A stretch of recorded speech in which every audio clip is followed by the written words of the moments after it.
Goeiemiddag, dames en here, en welkom by die tweede sessie van Nasie in Gesprek vir vandag 2025 NAMPO. I just want to especially thank Mr. Thomas from Nedbank that's also sitting in this session, and thank you for the sponsorship. Without our sponsors, this sessions wouldn't be possible. Ons het vanoggend ons eerste sessie gehad oor infrastruktuur en die opbou van infrastruktuur en Lorenza het ook vir ons daai sessie gefasiliteer en ek dink daar is positiewe syne wat uitkom. Ek dink is bietjie verder in die langer termyn as wat dit korter termyn is, maar enige positiewe syne gryp ons op die stadium aan. Ek is nie verbaas oor die volgepakte saal nie, want dit is die sessie waarvoor ek ook die meeste uitgesien het. So ons gaan goue inleidende video net kyk en dan gaan ek oorgee aan die paneel en dankie weer eens Lorenza om hierdie vir ons te fasiliteer.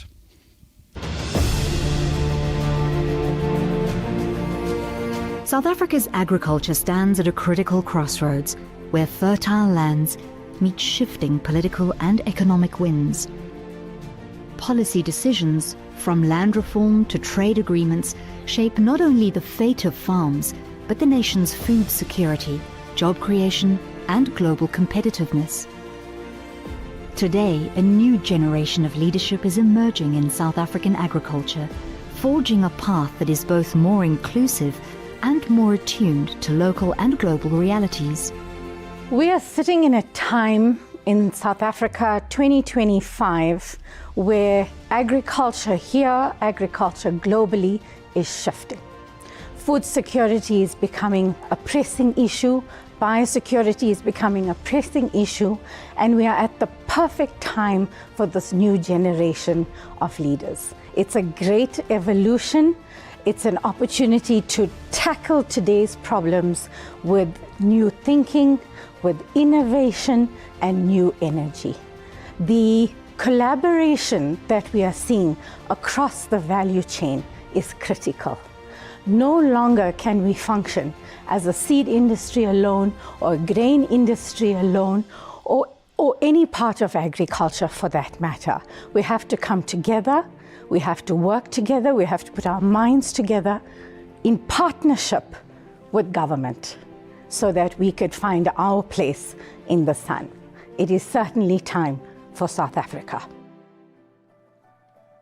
Every now and then, in every sector of the economy, there's always some changes where there's new leadership emerging, taking charge of where the sector should go. And I think in South Africa's agriculture, certainly at the moment, we are seeing that change in leadership at the organized agriculture space. But it also comes at a time where the entrepreneurs in the agricultural space are bringing in new technologies, new skills, and new ways of doing business as to how we can continuously drive the competitiveness of the South African agricultural sector, driving it in a way that is more inclusive, but also ensuring that we don't jeopardize the progress of the sector in that process of absorbing the new leadership in the sector. And I think that is something that we should embrace, and those new leaders that are coming in the sector should build and lean on the experience of the older leaders and coming up with this inclusive approach of how do we drive competitiveness in the South African agriculture. But navigating the economy is no simple task. Rising costs, fluctuating currencies, global trade shifts, these are the daily realities that shape decisions at farm level. As trade agreements evolve and global expectations around food safety and sustainability grow, South African producers must stay agile, compliant, and forward-thinking. For agriculture to thrive in a world that's changing and to a certain extent very uncertain, we need to do a few things, and I think we need to start by focusing on what we can do good. If there's one thing that the South African farmers are good in, is to focus on farming, the productivity, the effectiveness of what we do. And I think we see it in the world markets with the cost-effective produce and of good quality that we can put onto that market. I think there's another focus. We need to learn how to work together, learn how to thrive in a world where we need to stand as a unity, as agriculture in South Africa. And that's the focus that we need to push into a world that's very uncertain. Agriculture South Africa, a focus on a brand that we should all strive towards, a brand that could push us to a different level in the trade world that is so uncertain. The future lies in strategic alignment between government and growers, policy and practice, economics and equity. In the face of complexity, South Africa's agricultural sector remains clear-eyed and committed to growth, to safety, to sustainability. This is more than survival. It's about shaping a future where farmers don't just adapt, they lead.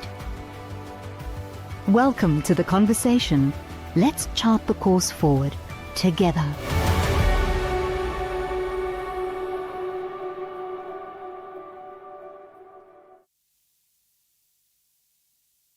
Welcome to this second session of Nation in Conversation at Nampo Harvest Day. My name is Lorenza Eckhard. I'm a journalist and presenter for In Gesprek on KykNet and Carte Blanche on Mnet.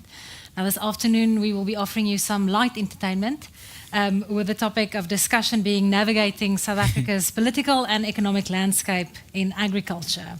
I'm not joined by 3 wise men, but 4 wise men. We have Martin Ackerman, Chief Economist at Citadel, Dr. Frans Cronje from Frans Cronje Private Clients, Johan Kotsia, CEO of Agri-SA, and then Wandile Sehlobo, agricultural economist and esteemed author. Now, I thought that it would be best if we structure this discussion. We focus on the wider geopolitical picture, and then we bring it back to the local issues in South Africa. And Frans, I'd like to start with you. Set the scene for us in terms of where we are. I mean, the elephant in the room, President Donald Trump, our relationship with the USA. Our own President Cyril Ramaphosa says they've had a phone call. He's given him the assurance that there is no genocide in South Africa. Land is not being confiscated. Shortly thereafter, President Trump says there is a genocide in South Africa. Land is being confiscated. Terrible things are happening here. How do we navigate that? We're very lucky, and as a young GNU, that we have Trump's interest in the country. And I'll explain to you why.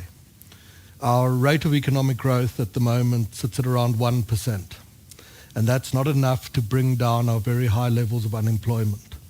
If we want to bring the unemployment rate down from officially sits just over 30% down to, let's say, 10%, and we want to do that over the next 20 years, we need to grow the economy at a rate of around 4%.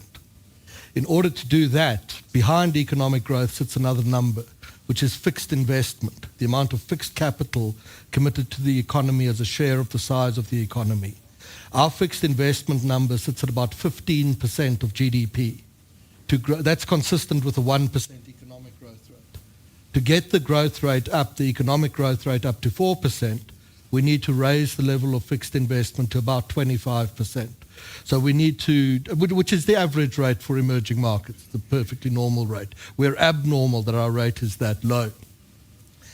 In the American economy, which is somewhat behind the curve in terms of fixed investment into Africa, which has strategic interests in choke points in a multipolar world, and South Africa happens to command one of the most important, the naval base at Simonstown. There is considerable potential to come to terms with the Americans. You've seen what they've done with the Starmer administration in the UK. Trump, the advice on him is take him seriously, not literally. Look how the relationship with the UK shifted in just a week. The same a few days later happens with China. I'm completely sincere in telling you that it's plausible that before the end of this winter, you could see the image, it's plausible, of Ramaphosa and Trump in the Rose Garden behind the White House, Trump announcing a massive investment deal in South Africa. And with his interest and America's economy's potential to close our fixed investment gap, this is an opportunity to be exploited, not a risk or a fear, as it's often portrayed in discussions around South Africa.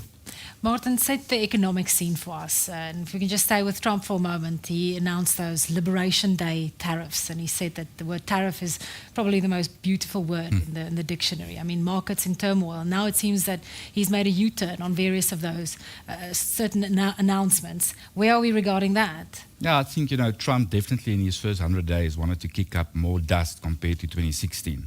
And that's exactly what he did. So he went in hard with all the tariffs. The market then obviously showed that they don't like that. He paused on most countries.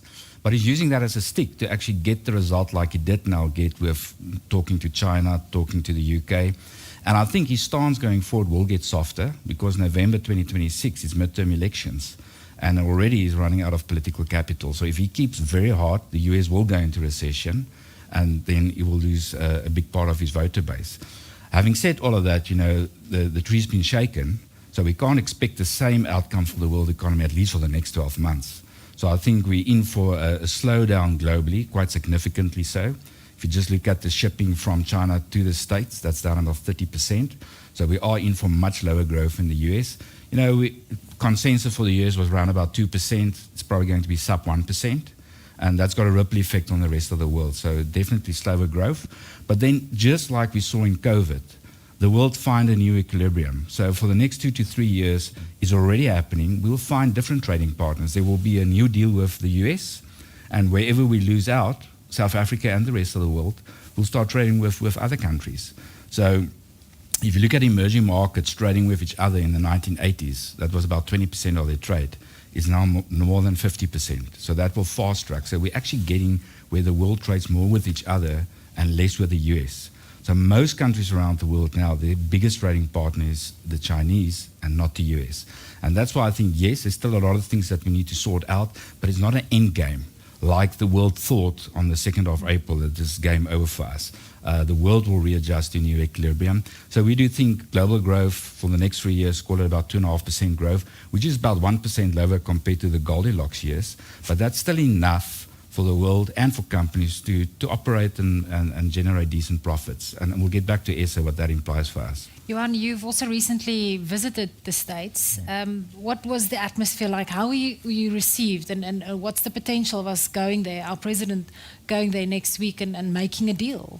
I think the first thing is they want to have a relationship with South Africa. And I think that is what excited me as a South African is they will start with geopolitical issues. But that's 10 minutes of a 60 minutes discussion. And then 50 minutes about trade, about what we could and how could we trade. So I also am the same opinion as Frans. So I think it's one of the greatest opportunities we ever had. And the opportunity is not just America. I think the home, for us coming back, the message was to say we need to get our own house in order.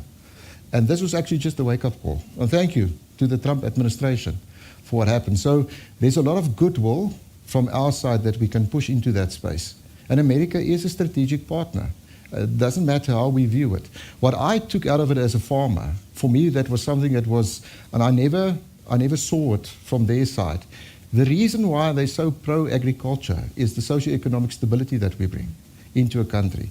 But to Francis' point, the main thing is why would they like to have it? Because of investments. It's investors' confidence that you need to kind of stimulate. So my take is coming back, I didn't view the Trump administration as being harsh and it's all going to be doomed for us. I kind of got back and said, but we have a role to play here. And there's a massive opportunity for us to play into that space. And it's actually a reset for us as a country. If you think we export 40%, 44%, depends on how you look into it. Do you understand for us as agriculture how big the export market in view should be? And all of a sudden there's a bit of a uncertainty and you kind of, where are we? That's wonderful because for the first time we start to think again. And say, but how do we look into the world of trade? And where do we fit into this space? So my take out of America was very positive. It was, I didn't feel that we've been bullied. It's actually, that's what Frans is saying, well, I can't see if you stand, Simon's down, it looks like a blue sea to me, I can't see but he's right. There's much more to it than what we hear. And South Africa is significant. But we need to stand up and man up for the role play of the significance of South Africa in Africa and the trade world we're in. Wandile, you travel the country, you speak to farmers and agricultural producers regularly. How are they cutting through the noise in terms of the geopolitical landscape and that climate heating up recently? I think, Lorenza, as you see the climate, even just walking around the Nampo side, I think the optimism is there. Of course, the worries are because the risk are, there's more risks now than last year, and I think people are factoring that in. But if you look at the confidence indexes, even what we produce ourselves, the ACBIS IDC sentiment indicator, it does show that there's some level of optimism. And a lot of that is stemming from the better operating conditions in general in the sector. Better rains, investments have happened. I think things are moving slightly better. But I do want to weigh in, perhaps maybe in addition to this point that both Frans, Johan and Martin were saying, because I mean, the point that Johan is saying about us waking up in terms of trade, it's not only the dialogue about the outsiders, but also internally in South Africa to say the people sitting at DTIC, at DERCO, have they gotten used to negotiate trade in a particular way? And now we are facing a new world where they have to approach the world in a different stand. Back in the past, you could sell a story that South Africa is coming out of the apartheid era, is integrating with the world, take us in. But this time around, we are saying we are open for free trade agreements, which is what I think with the US is one of the offering that we should actually be having. So in a way, for me, I would say, yes, I agree, there's a place for dialogue. But I think lastly, it's also the opportunity that is opening up to some of the markets that were not as open to having conversations with us. Suddenly, everyone in the world wants to talk about trade. And I think that then offers us, as agriculture, as an export-oriented sector, a space to have that conversation. The question then will be, are we ready and do we have the capabilities to engage the trading partners with speed within this window that we have, both in business as well as in government? And that will prove in the coming months. Frans, on that point, do you think we are at a point where we shouldn't just rely on bilateral governmental talks? Should private role players, even the big players in agriculture, go directly not just to the United States government, but people that side that they can have conversations with and open the door for trade deals? If you look at the kind of world we live in now, South Africa's democracy is born into a unipolar world. There's one great power left. The Berlin Wall has collapsed. The Soviet Union is gone. The end of history idea has taken root in the West. That liberal democracy will inevitably spread around the world. 30 years later, we're in a completely different multipolar world. There are regional powers. We need to take China's interests into consideration as much as America's, and we should play them off against each other, not pick one over the other. But the point of multipolarity, it's not just that there are regional state powers, sovereigns. Industries and entities have also developed the ability to be influential. And as a consequence, there's a case to be made, I'd say it's essential, that non-state actors also develop a degree of political and diplomatic, not political so much, but diplomatic outreach and acumen, often in support of their sovereigns or their countries that they are part of. And the opportunity for agriculture in South Africa to do that, I think, is considerable and would be very well received, whether in Washington or Beijing. Martin, if we look at these global powers in a multipolar world, how do we ensure, agriculturally speaking, that we don't become a pawn in the big power games, power play, essentially between, let's say, the United States and China? Well, I think, if you think about agriculture in our economy, it is only 2%, but it is the fastest growing sector since 2010. So it's very important. It's one of the biggest job creators. So as a result of that, we are net exporter of food. I think there's only 3 countries in Africa that can claim that.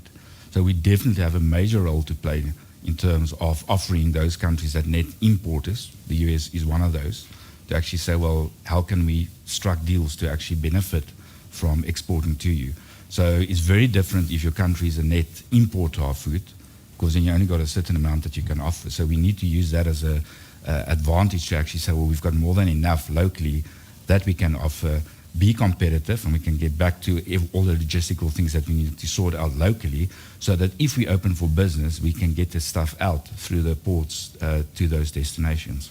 Johan, as a representative for organized agriculture, are we able to speak with one voice when we do go to these different markets? You've referred to a reset.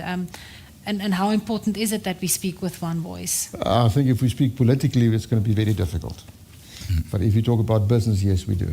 And I think that was the kind of reset. Two things. We're insignificantly small, but strategically we are so significant in what we do. And that's not something you need to take with arrogance. It's something where you need to walk into that play to say, but agriculture has such a big role to play in South Africa. And the Americans taught me that, because I never knew how important social economic security was to a trade environment. So we deal with a lack of growth in the economy. We deal with poverty, people not having jobs. That is such a significant play. So if you ask me about organized agriculture is about organizing the significance of individual people into a grouping where you say we have a purpose that's different, and South Africa became that purpose. So I am of the opinion that agriculture in South Africa is grouping together to take up this purpose. This kind of, we always talk about the passie of the farmers. And you need to bottle it. You need to put it somewhere into a space. It's happening. You ask Cornelia about how do we see this. Frans is quite good in it to say, and he can show it through his graphs, that the greatest influence for us as farmers is not politics. It's climate. It's droughts. It's the way we think. Because that's our business. Politics, there's a lot of noise. If you give it to us as farmers, man, we can braai about politics reg deur die nag. But the take is just, and that's what Frans is always saying, something else drives us. And that is this ability to understand what we do and the love for what we do. And that's the greater picture of agriculture. And I am convinced, we are at the crossroads. I've heard what Jesney said. We are there. And it's not for us a political play. It's actually a production play, who we are and what we do. So it's a long answer, but the answer is yes.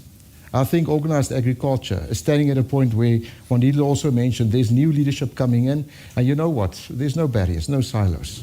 There's one big vision, and that is agriculture in South Africa. Wandile, why did it take this sort of crisis moment geopolitically for our government? You are an advisor in a government capacity as well. Why did it take this crisis for us to do that reset? Why haven't we thought about these other trade options sooner? And are we just going to continue to play catch up? Yeah, I mean, look, I'm not going to speak for the government, but we have been thinking about these things. And this links to Johan's point. I'm looking at you, Johan, as you were making this point, as to whether are we together or we are a fragmented sector. We're not fragmented as a sector. And I think we get used to this idea of making plans, coming up with strategies of what we do, and then a year after we forget about those. Most people that are in this sector, and some sitting with us in here, they know about the agriculture and the agro-processing master plan. They spent more than 3 years working on that document. You may like it or dislike it, but at the end of the day is that 80% of it is something that can move you forward from where you are sitting today. It does speak about what we need to do about trade. It does speak about some of the domestic things that we are confronting. Either it's the ports, municipalities, and the likes. But Lorenzo, there is one underlying issue here that is different. Back in the early 2000s, when we were opening up as many export markets as we can, the world was in a space where we were embracing globalization. We get to a space after 2008 where everybody was starting to have a mixed feeling about globalization.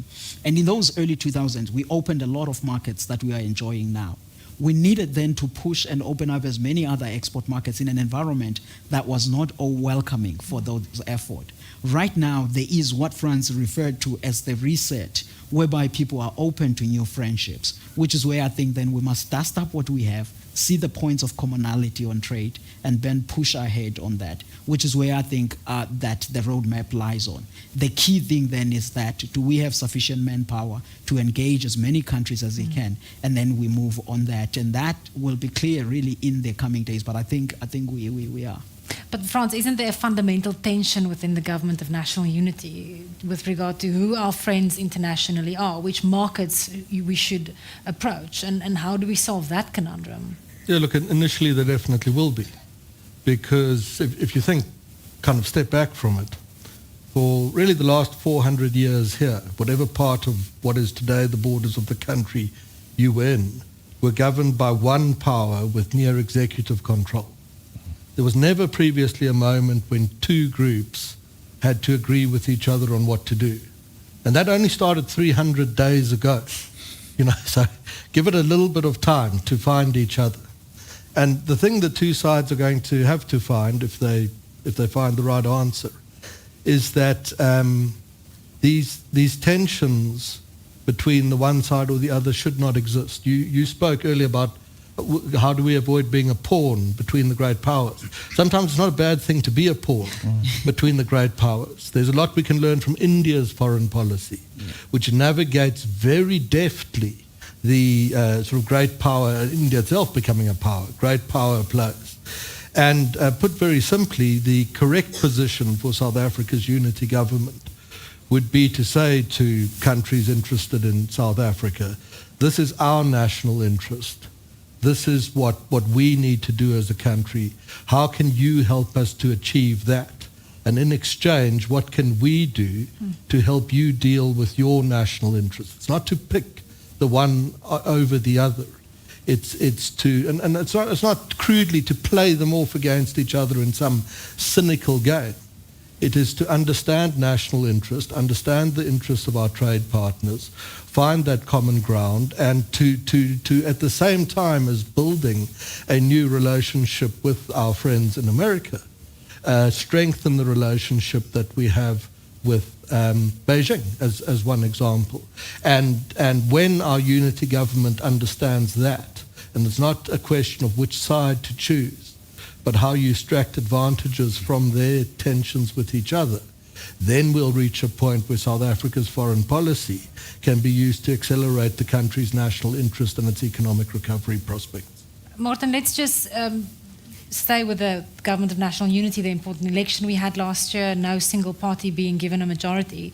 Has that sort of created, Johan spoke about a reset, has that created an opportunity for an economic reset in South Africa? And are we ready to use or to utilize those opportunities that we've been confronted with? Definitely, and I think just before I go there, France mentioned now the US being an important trading partner. We shouldn't forget about Africa. So if we look at our exports, China's the biggest trading partner, the US is the second biggest, but Africa's collection is actually bigger than the US. And they're right on our doorstep, and that's what Mandile said in talking now and looking for different trading partners. It might be that we just trade more with Africa. I just wanted to make that point. Economic reset, definitely. I think probably at the moment the budget is an example of that, where a very important thing, remember South Africa rated as one of the countries with the most transparent budget, which is actually great. So the business community locally and globally appreciate that because they know what's going on. But it was a bit of a surprise when, in February, 2 o'clock, they said to us, no budget, because of the VAT increase. Now we've got round number 3 next week. France just reminded me that's exactly when Cyril is probably going to be in the States. So it might be cancelled again, who knows? Let's hope not. But this is going to be a difficult one, because in February they expected 1.7% growth. Now we're lucky if we see 1% growth this year. And we don't have the 2% VAT increase. So how are we going to balance this budget? So if you think about this budget, it's going to be much more challenging because we can't really go and cut on the expenses. So that's where the economic reset comes from, to say, well, everybody's pushing and say we can't just do more of the same that we did last time. Just quickly want to pick up on the fixed capital formation that France also referred to. Currently at 15%, he said we need to get that to 25%. Fully agree the US can help a lot in terms of doing that. But we were at 25% in 2010. So what happened from 2010 to currently, so that we went from 25 to 15? Well, we had state capture. You have policy uncertainty, you have government uncertainty, private sector don't invest. So at the same time, private sector started to hoard cash. So today, the private sector is sitting with the most cash on their balance sheets ever. So that's where the money is. So I'm saying if you want to compare this budget to 5 years ago, forget about the VAT and all the other issues, the biggest win in this budget is that they're opening the door for the private sector, because that's where the money is sitting. Government don't have money, we know that. Debt to GDP is sitting at close to 80%. Now with growth low and no VAT, we're probably going to north of that. So I'm thinking, 5 years ago, sitting on this stage, there was generators running outside. They gave a tax incentive for private sector solved that because there's a profit incentive for the private sector. So if I think about the logistical issues that we currently face, it's slow, it's a slow process, but it is starting to happen. We can slowly start to see some of the results. So I think if the government of national unity can stay together, we can have an economic revolution as well, to the positive side. Wandile, are we seeing that farmers and role players in agriculture also sitting on their cash, waiting to see what happens internationally, locally, before they invest the way we would want them to? Johan is chuckling because we are not sitting on cash. The Not farmers, us, the perhaps. farmers that are sitting here are walking around in Nampo. I think Well, my farmers are sitting on cash. because I mean, if you look at the farm debt in South Africa, it's over 210 billion rand, which tells you then that they are not sitting on cash. But the other way of looking at debt is the fact that the sector is conducive, it's growing, people are borrowing more money, they're using it to expand, put better technologies, and all of these good things. Because the reality is that although the sentiment, if you're reading on newspapers, social media, wherever, it may be muddled as if things are not moving the right direction in South Africa. And even the stakeholders themselves, when they encounter daily problems, they can be pessimistic. But you have to take a long-term view. Again, you go back to 1994, you go back to the early 90s, we have more than doubled in the sector in value and in volume terms. Exports in year 2000s were at about $2 billion US. Last year, they were $13.7 billion. We thought that with the increase in technology, there would be no jobs in the sector. Today, you are still sitting with about 930,000 people just in primary agriculture, more than what you had in 1994, while the area you farm has reduced by almost 10 million hectares. So there's a lot more things that are actually going well in this sector. But the answer is that they are not sitting on cash. They are using and borrowing more to boost the productivity, which has made this sector to be the best performing, as you were saying, Martin. Johan, okay, I have to carefully choose my words and how I frame this question. Should agriculture and organized... You should choose your words carefully when you talk to a rich farmer. Okay, now you tell me. Johan, are we not in a situation perhaps now politically where agriculture can sort of be a bit more, not aggressive, but vocal in terms of what the challenges are, because there is no single political party that has a majority. I understand historically it was important for organized agriculture to have a working and a friendly relationship with the governing party. To be vocal is to buy another farm. To be vocal is to produce more. That's the language of a farmer. So have you ever heard the farmer had a bad year? Man down. He will say to you, next year it's going to be my best. We don't sit on cash because we live in an ecosystem that can't stop. And if you don't grow this, if you don't go with this eco-flow and ecosystem, you're not going to be a farmer. So the nature of a farmer is not driven by politics. It's driven by a government that enables us to farm. But when that doesn't happen, Johan, and I understand your point, but it's a bit like the saying, you know, Okay, I'm not interested in politics, but it's very interested in me. It's the same with agriculture in South Africa. I would say the main thing about politics is, and that's our work as organized agriculture, is to make sure that we don't buy so much into the political situation that we miss the opportunity to farm. So the focus for us is greatly on agriculture. I've listened to this 1%. Man, I can't wait to get out of this to make it 5%, because we can in agriculture for our industry. And if you go and have a look at the past 30 years and how we performed over the 30 years, we did it. And that was with a different attitude. Their confidence index at ACPIS is one of the best in our world.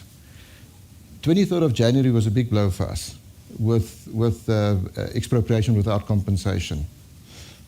They brought their confidence level out. Do you know it went up by 10 points, I think? Yeah. It tells you that we view the world differently as farmers. And we see opportunities, is what Frans is talking about. What the Trump administration did to the world was actually a wake-up call. It's harsh. But we said to ourselves, we're not the only ones in the queue. We're not the only ones. We're actually standing in the queue here. It's the whole world is going to be there. So what's the first thing you need to do? You need to reset yourself and say, but opportunities is going to appear that never appeared before. So do you hear the optimism that we live with? But this is who we are as farmers. And remember, you show me faith. We people take 160 million sowing 10,000 hectares into dry land and to believe it's going to happen. Do you understand that 1% does not push us down? Do you understand that politics is not the factor that's driving us. It's this faith of the role play and the strategic play of agriculture that kind of pushes to the next harvest, the next growth. So I am positive, even in a difficult time geopolitically, and I don't think we're ignorant about that. But I think what we tend to do is what Frans is saying. There are so much opportunities coming. It's different. It's going to be a different role play and a different play that we had in the past. But that's what we need to change, our mindset, to kind of see it and understand where the role play for us is going to be as agriculture. COVID taught us that we are essential. Not arrogantly, not standing up and go and say thank you to the farmer, but to understand the role play of agriculture in what they just spoke about. This vision for South Africa, the national kind of interest that we drive. And agriculture has a major play in that. Frans, do you think we're moving towards a point then? I mean, Johan referred to the expropriation bill, but we've had heated discussions politically about the land question, agriculture in this country. But do you think we're moving towards a point where it's becoming less politicized? It can't, because we're a country where 30% of people don't have a job. If you lift the number to something more realistic, it's close to 50%. The global rate of unemployment is 5%. If you're a country that has our level of economic exclusion, you have the risk of populism around every corner. And we will not get to a point where there's certainty on something like property rights until we've passed the point where we've created a country and an economy where any young person born into it has a realistic prospect of finding a rewarding job that they can use to raise a family around. So the reality of it is each generation here will face the risks of populism, and expropriation is simply a manifestation of populism, until we become that kind of country. But those risks can be managed through the right kind of sophisticated strategic engagement. And I think that has been the case here for the past 20 or 30 years. So I'm confident that with the right strategies, the risks can be managed. But don't think, any of us who live here, that there's a guarantee of a stable and prosperous future in an environment where such a vast number of our fellow South Africans live in such terrible poverty, unemployment, and such harsh social and economic circumstances. Once we've beaten that, which we can do with the requisite fixed investment and growth, then we might start developing horizons where a group of people could sit on a panel like this and say, yes, or I would say, I'm relatively certain that something like property rights can be assured. So understand where it comes from and why it is, and why it's an unfortunate thing, but a necessary condition of the deep social and economic inequalities that continue to be the case for so many of our fellow citizens. Martin, are we in a situation then when these issues, in these challenges that can be tackled by economic growth, unemployment, etc., infrastructure challenges, that's sort of what the reasons why many investors are saying, I'm going to not stay away, but keep my cash or take it elsewhere, and that creates a vicious cycle. Yeah, so I think there's two things. Adding to the populism, so if you're back to the budget, they need to cut now, but you can't really go and cut the social grants. Because right now, the social grants is a tax, if you like, that we need to pay to keep peace in this country until we get the economic growth to 3% and we start, or 4 or 5%, and start to create more jobs. How do we get it there? Well, that's the reform policies that's currently in the pipeline. That is so important to make sure that we remove the structural hurdles to actually get the economic growth at those kind of levels. 3% growth. The president walks around talking about the 3% growth. Where is he getting that? Well, the Bureau of Economic Research said that if we continue down this road of policy reform, which back to the government of national unity is so important because they're pushing that agenda. If there's any change in the government of national unity, we might find a different route. And then we're not going to get to that point in the next 3 to 5 years. So that 3% is a possibility if we continue with the policy reform that's currently on the table. And like I said, it's slow, but it is starting to happen. And Wandile can tell us more about that. Well, definitely. I just wanted to ask you, Wandile, we've had amazing policy proposals and amendments to things that essentially create a lot of red tape. But why is there sort of still this sort of delay in these reforms being implemented? Is it a lack of political will? No, I mean, and I want to link this because you asked Johan, how does agriculture also progress in this GNU environment? But by the nature of that questioning, you are politicizing agriculture. Because we've set the point here that there is a master plan, there is a clear direction as to where the sector should go. If anyone doesn't like the master plan, we then regroup and we see how do we revamp and put it forward. We cannot decide about where the sector policy-wise must be, depending on what political party is in or not, because the operating conditions remain the same regardless of who's leading the sector. And I think that we should move on that premise. I mean, the current Minister of Agriculture has made the point clear that he's committed onto that. So that's what we need to be actually building on. But the other aspect that we tend to forget here is that thinking only on the ministerial side and forget that the people who run the government are actually the officials, from the DG, DDG, and all of those folks. If we want to see any faster implementation on plan, is to say, how do we align the vision of ourselves with the vision of those people? The key point is always the fact that to say, okay, there's no capacity there in those folks. But some of those are the very same people that were there when the economy was growing at much faster. What changed? Where is the realignment on vision, on priorities? If we get that right, thereafter, where there are areas of collaboration, we then lean in on a private sector in the other areas. We'll be able to do that. What we have done better now as a country collectively, all of us, we have Operation Vulindlela.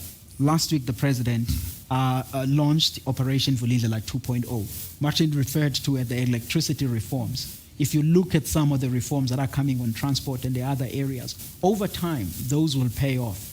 And then I think those broader reforms have then to be anchored by these sector plans that we have all been coming with. There will be many things we don't like, but if we select the stuff that we like in each sector, I think we will go forward. But doing that while collaboratively engaging with the senior bureaucrats in the various departments, not only just the ministers. I thought you were bureaucrats you're showing to me. Johan. If I may, Okay. I think just on what Wandile said, the role play of business in South Africa is not to take over government. Yeah. I think we're going to miss it. The reason why implementation is maybe not there is I think we don't always understand the role play of business in the play with government. And we need to understand that. If you take us 30 years back, it was a total different concept of being a farmer in the system where we grew up. My father knew a one-channel marketing system, and I think he never made his own price. It's a different concept. Now we deal in a completely different conversation. Now, how do you deal with that? And I think one thing as business, as agriculture, is we sometimes shy away from which we thought was the responsibility of government and not ours. And we need to step into it. So I think it's difficult. It's not easy. If government did it all the time, and all of a sudden we need to kick into it and we pay our tax and we do whatever we need to, now we need to add to this. You need to find this way of dealing with it. But I think what Frans is saying about national unity and for the sake of the South African interest, I think that is kicking in. Because it's not the government solely being responsible for the well-being of South Africa. It would be a sad day if jobs needs to be created by our government. If they set an enabling environment for us as business, you won't stop us because this is who we are. This is what we want to do. So the question is a difficult one to answer, but I can also say to you, for us as organized agriculture, do you know it's difficult to step into a position you've never stepped in before? And all of a sudden the role play is, I thought you're going to do it. I thought it's solely your responsibility. And all of a sudden there's a twist. It's different. Can I mention one interesting one? When I got to America, when they started talking about farmers, I said, to whom did you talk? Because this is not the farmer that I understand and know. This is not the sentiment of faith that we have. It feels like we were hopeless in the way they described us. Then they came back and said to us, you guys need to communicate better. Yeah. And I said, what do you mean?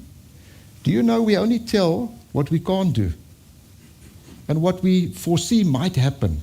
And we do it so good that they believe it's actually happening. So my role play is agriculture. I thought it was just the government. This is how we talk as farmers, as businessmen, how optimistic we are about what we see that creates different energy and a way to work together. So I can sit here and criticize government, and I think I have an arsenal of what I can do and push. It's not going to help us. Yeah. If we understand, and if it's a 10% role play, I need to stand up and do it. I think one beauty of what is happening in South Africa now is whatever people can do, and they kind of walk back and say, but if I just do this as an individual, it would help the bigger picture in South Africa, and it's working. So our new understanding is, where do we fit in as organized agriculture in this new world of working together with government? Because I agree, you can't take business out. Business is a major player in creating jobs, an economy, social economic stability, rural safety. It's not just the work of government. It's a play that we kind of need to understand. Frans, where are we in terms of public sentiment? You spoke about populism earlier. Is there still mass appeal, or do the majority of South Africans, if you look at, say, for example, support for the ANC, MK and EFF combined, do the majority of South Africans support policies that are not agriculturally friendly? No, it's a remarkable thing and quite heartening. I chair one of the country's polling groups. I see a lot of numbers, both our own and everyone else's. And despite the unemployment position as I've sketched it for you, I'd say the most powerful countervailing force in favour of South Africa's success now is the moderation, pragmatism and common sense of the great majority of the country's people.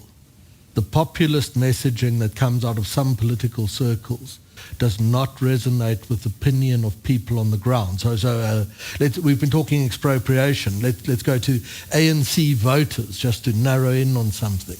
Support for expropriation amongst ANC voters splits 3-1 against.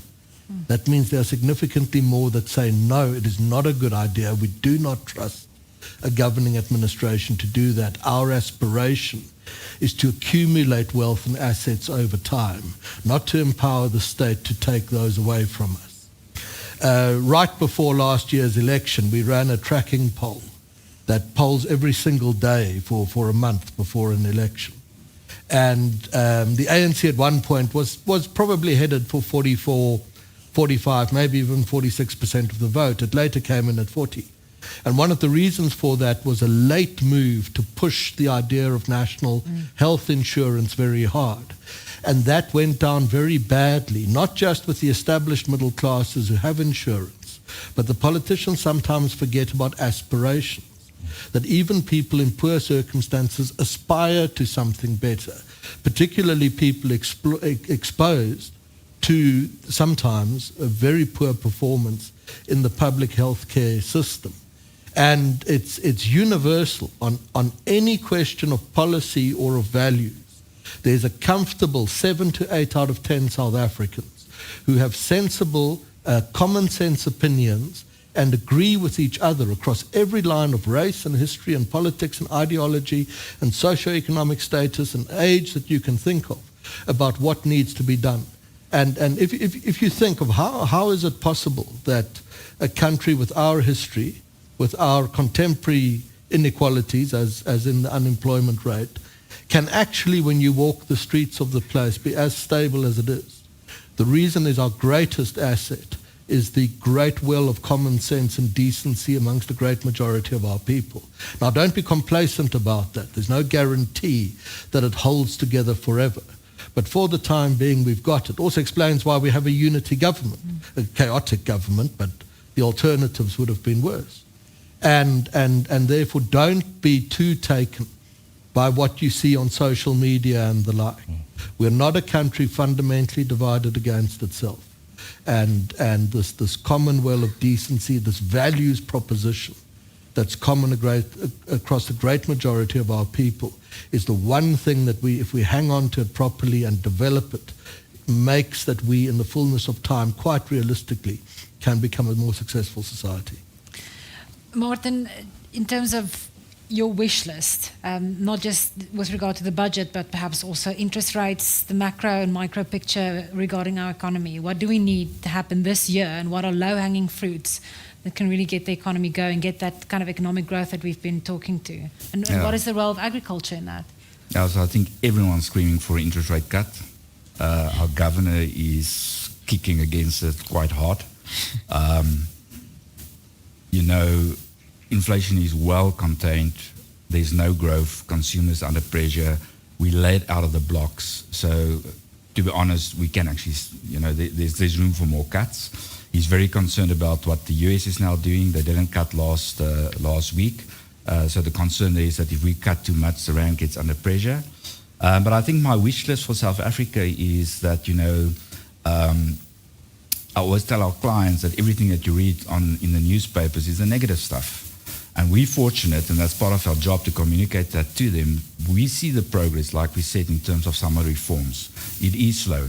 So my wish list is that some of these reforms are really getting fast-tracked, because I know that from an economic point of view, that is going to be the solution for everyone in this economy. So we talk about inequality, we're talking about job creation. If this government can get to that kind of growth rate, that's going to be a much easier election come around the next time. And the only way to do that is to keep on with the reforms and to get that cash that's with just, I don't say it's the farmers, it's the corporate sector. So the cash is sitting with the corporate sector, and they've got the incentive to do that. So if you think about everybody that's exporting, that's got bottlenecks doing that, if they now have the ability to go and tender, take over a dock and run it, they're going to do that, just like they started putting up solar to actually be able to be more productive. So that's the wish list, that we can really start to execute on those policy points. Wandile, just before we sort of end off, you've done these nation and conversation discussions for many years. You've obviously, as I've mentioned, you travel the country, you speak to farmers. If you perhaps cast your mind back to a few years and where we are today, are you surprised that we've solved the energy crisis? You've referred to the reforms. Do we have more to be optimistic about than perhaps worry? Yeah, I'm not as surprised because of the resilience and the fact that... You're an optimist. The glass is always half full. I am an optimist, but I do think, though, that the one key thing that I would put on the table at this time around is that the international matters are important. But let's be careful not to be drowned out by the global issues to the extent that we lose sight of what we can do. We had problems in this country before the election of President Trump. It would be a pretense to think that all of the problems that we have are because of the US. And many of the challenges that we have, which we have mapped out in many plans, were things that we had identified as South Africans that they were hindering growth. And I think it's important to go back to that list to say what's in under our control on that and begin implementing those things. Now, the challenge that we are facing, you find that everyone says they are working on AGOA, everyone is working on G20, everyone is working on BRICS. Those are all important structures, but we can't have everyone working on that. And that's the message not only just for us in private sector, but for people that are sitting in the government offices as well, to really make sure that we apportion sufficient time on implementing what we can. Because if the US conditions improve, as we anticipate they will be improving much quicker, we will be back then to our very same issues of dealing with the ports, of dealing with the roads, dealing with the railway line, which is why I think that we should not only put all of the attention there. And on those, I'm very optimistic then, because Operation Vulindlela spends out what needs to happen. The sector has its own plans. And I think people like Johan at Agri-SA, AFASA's, Commodity Association, AGBIS, and many others, we have to be doing our own part then with our members to ensure that we begin implementing those regional level. And at the government level, conversations must not end in Pretoria. If the plan is agreed on Pretoria, Johan has signed with the minister. Do we know if the people that are sitting in Bisho in the Eastern Cape have the same understanding of that plan? People that are sitting in East London and the small towns, because the economic activity happens there. And I think that the sequencing of all of those things is what is important to lift us at a realistic level. Johan, what is the scenario planning at Agri-SA on perhaps organized agriculture as a whole in terms of if we don't get a favorable trade deal with the United States, if that relationship sours, and if we have political instability locally, perhaps even votes of no confidence going forward, what then? What does that mean for agriculture? What a pessimistic outlook. I'm sorry, I will end on a positive note. I just wanted to ask that question. We're still going to farm. So we said many a times, being in meetings with the US when we were there, and they started with the geopolitical things, what can I do as a farmer? And what we said is, it is what it is. What's next? What can we do? And I think one thing we've learned is to say, what can I do as a farmer? And what's my role play? What's in my hand? And what can I do with that? So the what ifs, I think if we lived as farmers on what ifs, we wouldn't have farmed. There's only one what if. We're going to succeed. And I think that the positive sentiment is this focus on, but we have a role play in South Africa. And that there's something new in South Africa happening. There's a bit of a reset all over the world, and it's a wake-up call. And we need to go back, because I think we can do much better as what we've done in the past if we do it differently. So you asked me about Agri-SA. I think it's not business as usual. And what I mean by that is what we've done in the past is wonderful. And I think I said to somebody this morning, I'm standing on somebody else's shoulders. However, if I want somebody to stand on my shoulders, I need to have a different mindset. Because we live in a different business world, a different business environment. So, again, I'm going to say it, what can I do? What can you do? What can a housewife do to contribute? Are we only looking to our president and say Ramaphosa needs to? Well, I'm Ramaphosa in my house, and I need to start do something there. And the take is, that's the attitude of farming. So whatever, we're going to keep on farming. We're going to managing risk. And we're gonna look at the opportunities and see if we can profit on that opportunities and make it better. Frans, we started with you. I think we should end with you. Your crystal ball, I think, is the clearest of any and all commentators in the country. What does the next year look like? Okay, let's do the countervailing forces. We had a peaceful transition from one administration to another. As a post-colonial society, there were very few that can say that. Countries change chaotically and peacefully or violently. We're in the minority of post-colonial emerging markets that's changed peacefully. We've got that in the bank. Secondly, we've got fiscal prudence. The state is not printing money. At the moment where, particularly as an emerging market, a post-colonial administration thinks it can lose power, it prints to create inflation, to create poverty and desperation and populism. That hasn't happened here at all.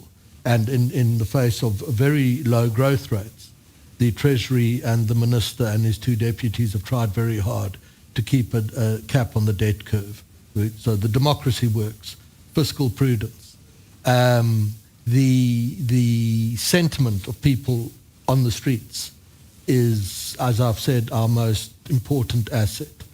And in a multipolar world, I'll end on that one, a sophisticated foreign policy that positions us, I'll say, as a pawn, to be played over by the great powers to extract advantages is an asset. Now just think through that.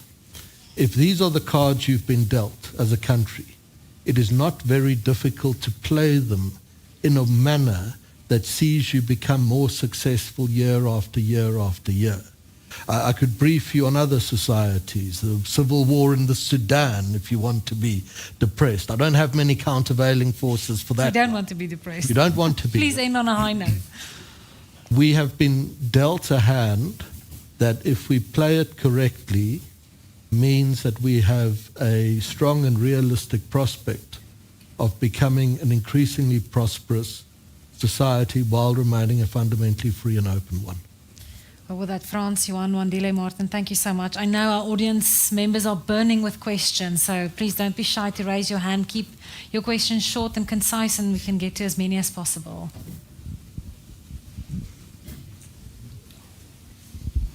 No questions.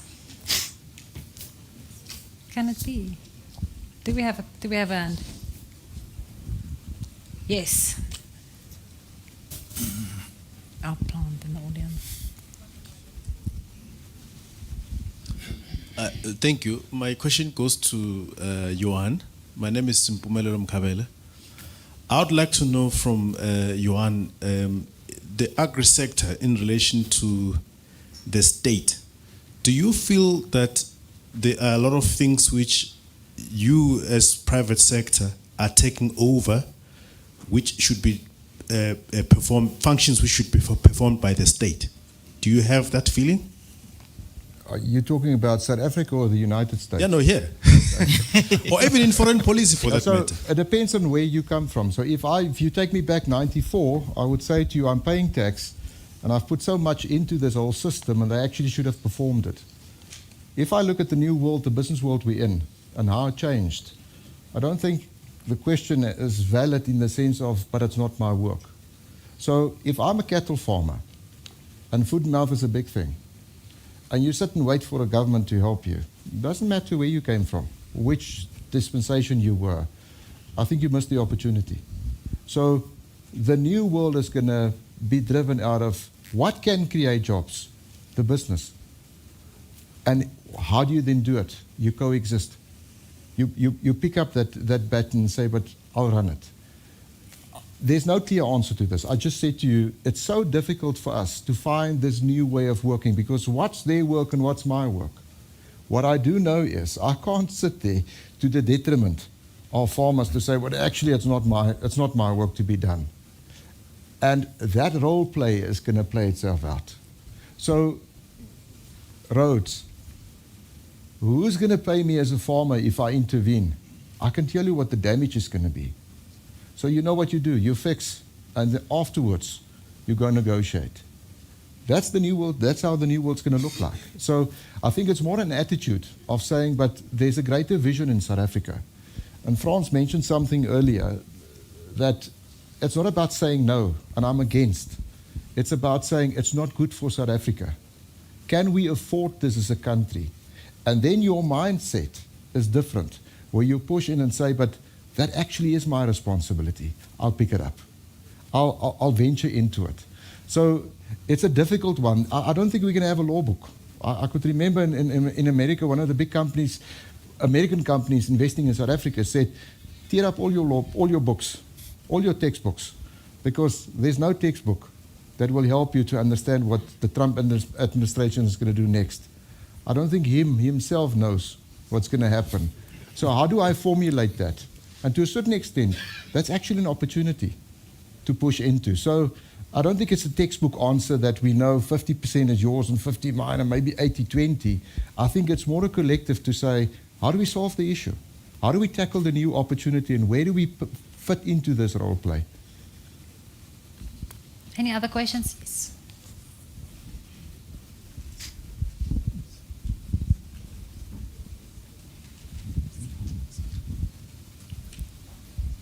Thank you.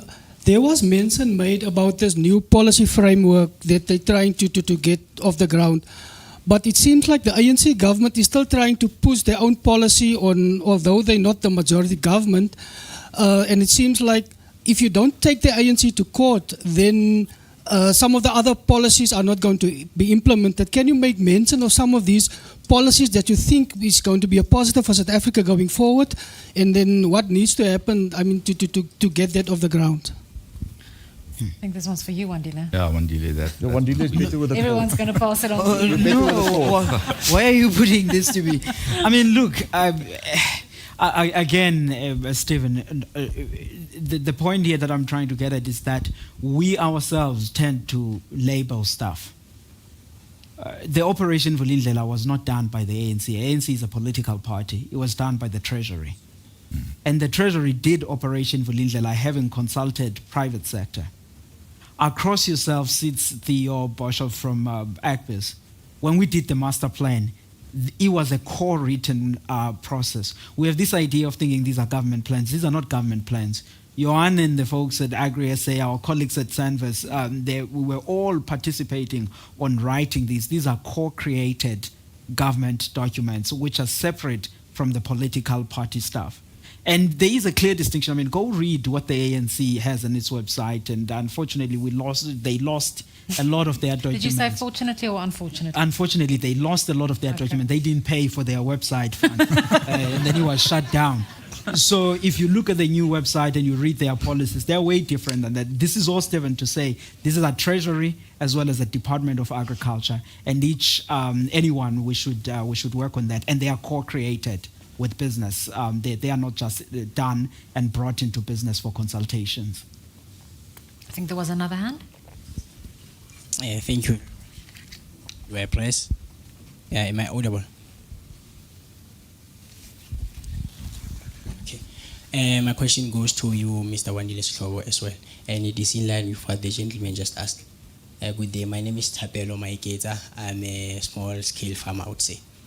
You mentioned something to do with inclusivity, to say if the decision has been made in Gauteng province, does it reach other people throughout the province? Throughout the country. So the question in that would be, especially in the case of the policies, does the policy include all the farmers or all the scales of farmers, or are you mainly focusing on the commercial farmers? And then the case of the water rights as well, in the sense of the policies, do all the farmers have like the water rights? If maybe the stream is passing through my farm, how do I get to have that? Because I believe the contribution that the small scale farmers, the communal farmers, is making, it is also contributing to the national data that you guys are engaging on about. Thank you. Yeah, thanks, Tabar. And then Johan will also weigh in on You've decided on this. unilaterally. Yeah, and I think I want to stress the point on the other one where you say smallholder farmers are included. When we talk about the overall production and trade, it's not just the issue that happens with commercial farmers. It's really the output of the whole of South Africa. So they are included on that. And I do think that it's all of us to appreciate the fact that the policies of South Africa will always have the bias, at least over the medium term, on inclusivity because of the realities we face. The data that is out there, which we have published in many of our stuff, is the fact that black farmers on average still make up somewhere around about 10% of the commercial output. Yes, there are, like Omfani and the other colleagues that are in livestock, value chains where they are making up over 30%. But if you have a sector that is still in that way, you are not chasing equality or anything, but you want to make sure that the opportunities of participation have that stronger bias, which is why as they are. And this is a long-winded way of saying they actually do favor the inclusion of medium and small-scale farmers with an intention of seeing them progressing and commercializing. But then the downward point in here, as my closing for you, and you jump in, is the fact that you also have these policies that are written at a government level, but our actions in executing those are not really hand in hand. There's a long point I've been saying here for over 5 years. People walk out when I start saying it, which is the fact that we have in the government hands over 2.5 million hectares of land. New entrant farmers like yourself who are trained, they should be amongst the people who get selected as the beneficiaries there. Work with Commodity Association, think about blended finance that the Land Bank and Nedbank and the other colleagues are doing, and then begin to see how that is done. Kobus, I know you are shaking your hand, not because you don't agree, because you know that the pace has been slow. And I think you can agree on that. I'll stop there. So maybe two things. You're a small-scale farmer. When I went to America, I realized all of us are all small-scale farmers. Yeah. So that's the first comment. I think the talk is wrong in South Africa. It's highly political. There should not be a difference between small-scale and large-scale farmers. We talk about farmers in South Africa. Yeah. So that's the first point. The second one is we're not that unique that small-scale farmers are battling to enter into the formal market, which is agriculture and commercial agriculture, is what you mentioned. We went to Germany with John, and I was in the picture. I don't know if you saw me. I was in that picture. And we had a long discussion with the German government about how did they do their land reform. And after the meeting, I asked the guy, I can't remember if it was a minister or something, and I asked her, I said, how do you do with the new entrance into agriculture? He said to me, it's impossible. So Mr. Njonsu was with us. So I said, sir, did you hear what he said? In Germany, where they are highly subsidized, it's merely impossible for new people to enter into agriculture, and that's our problem. So we're not unique as South Africans. And we kind of have this, I would say, in our minds, I have a right to farm. It's a privilege to farm. Yeah. But damn, it's so damn difficult to get into this privilege. And it's not just small-scale farmers. It's not just South Africa. So the question is, and we had a long debate with Minister Nyonsu, is to say, how do you help young people and people to enter into agriculture? Our problem is not dividing land. Our problem is to make sure that we have enough food for the region and for South Africa the next 5 and 10 years from now. And we can't do it with what we have. So we need to grow agriculture on the 2.5 million hectares. But how do you do it? And how do you help young people to venture into it? So the first thing is we're not special. And small-scale farmers in South Africa is not special because they can't enter. That's a worldly phenomenon. But how do we then overcome it? You see, now the talk is going to be different. It's not a political talk. There needs to be an outcome. The outcome is driven by food security. It's driven by this massive need regionally to feed nations. How do we play into that? And we can do that. So what do you do with the 2.5 million hectares?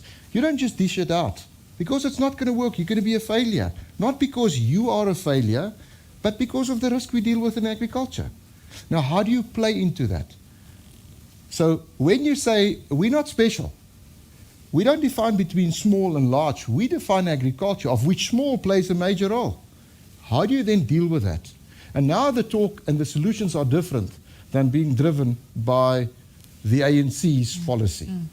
We need to have an agricultural policy. Now, I can't care if somebody's ANC or PAC or whatever. We want to farm as farmers.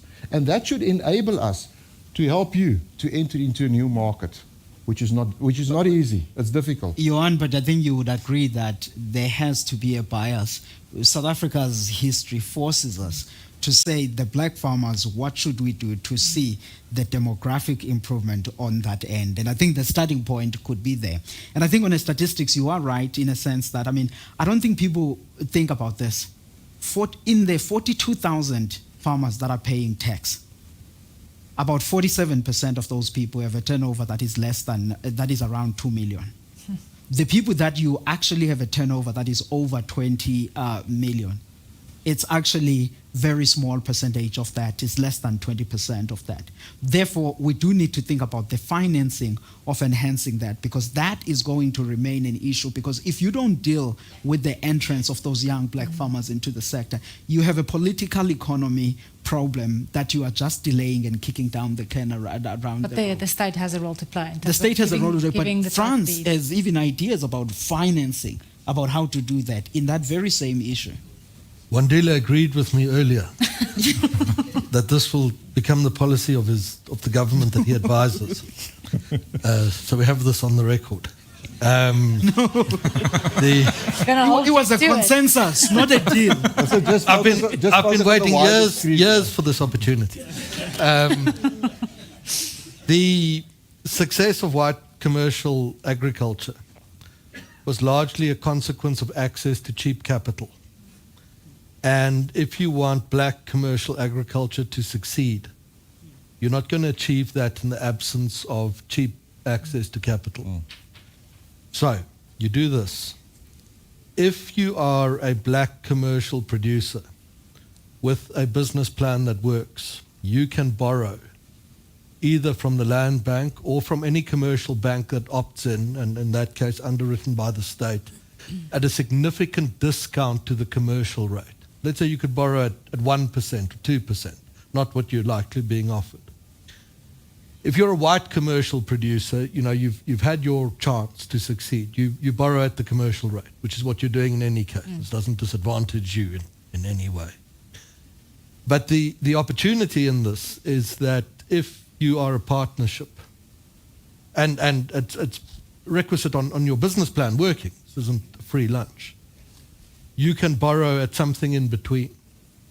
If that opportunity is created, where established white producers with black partners can expand their businesses by borrowing at a significant discount for the commercial rate, perhaps say there's a window, Wandile agreed it might be 10 years is an appropriate time to do that.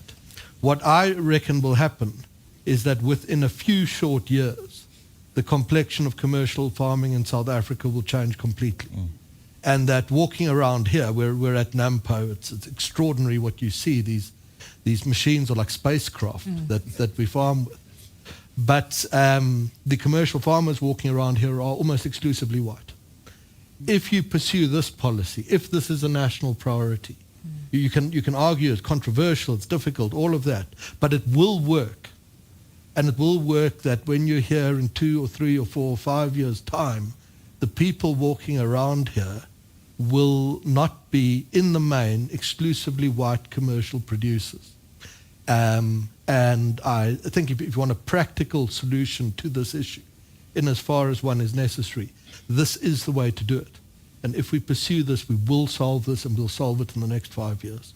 Well, on that point, I believe that's all we have time for today. Ladies and gentlemen, thank you for joining us. Thank you to my panel. I think it was a constructive discussion, and let's hope the government takes France up on his offer one day.